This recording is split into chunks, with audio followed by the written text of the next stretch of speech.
A lot of fun this morning, but also some breaking news overnight. This Fox News alert, President Trump revealing he canceled a meeting with Taliban leaders set for today. It was all a big secret until he let it out of the bag after a U.S. Army paratrooper was killed by the Taliban in a suicide bombing. Talks of a deal with the Taliban in Afghanistan now seemingly, and in my opinion, hopefully, at a standstill as the president puts the Taliban on notice. Mark Meredith joins us live from Washington. Mark? Good morning.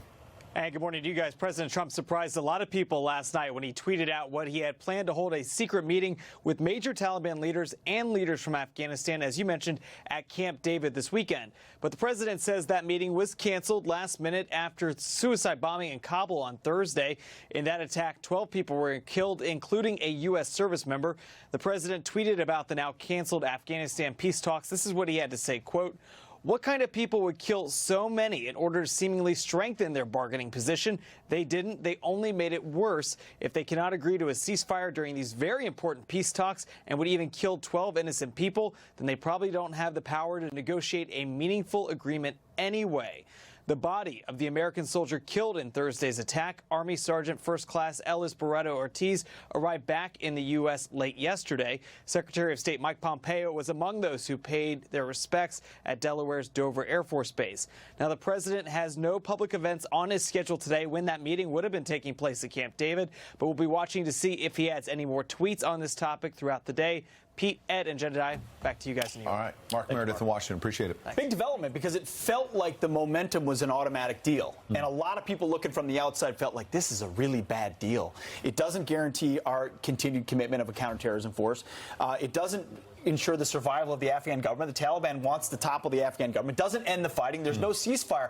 So it felt like its Ambassador Zalmay Khalilzad was giving away the farm.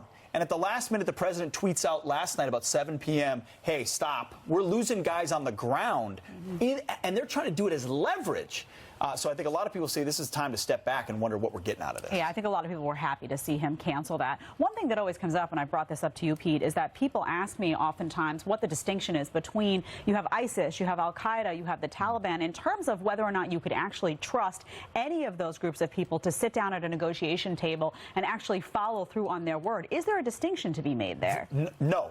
I mean, they will lie to your face, and they feel justified based on their view of their religious faith to lie to your face in order to justify their view of the world. So you can't trust these guys at all. And if they're still on the offensive and they feel like they have the momentum, which the Taliban thinks they do, then you're not going to get a good deal. And yesterday in the program, we had two guys, Sean Parnell and Joey Jones, both Afghanistan war veterans, on our program talking about Afghanistan. And this is before we found out the peace talks were off. This is what Sean Parnell had to say.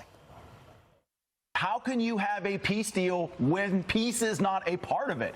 You know, this deal, the biggest red flag of this deal is that the Pakistani Taliban are not a part of it. A week ago, they attacked a major city in Kunduz. There was a car bombing in Kabul. They just killed a U.S. soldier. So, again, there's only peace on one side of this thing. It's a major red flag.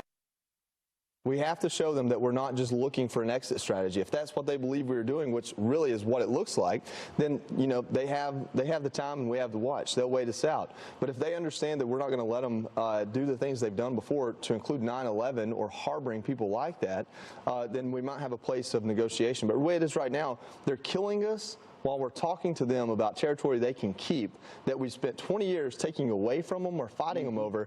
It sounds a lot like negotiating a loss, and I don't believe we deserve that. And he certainly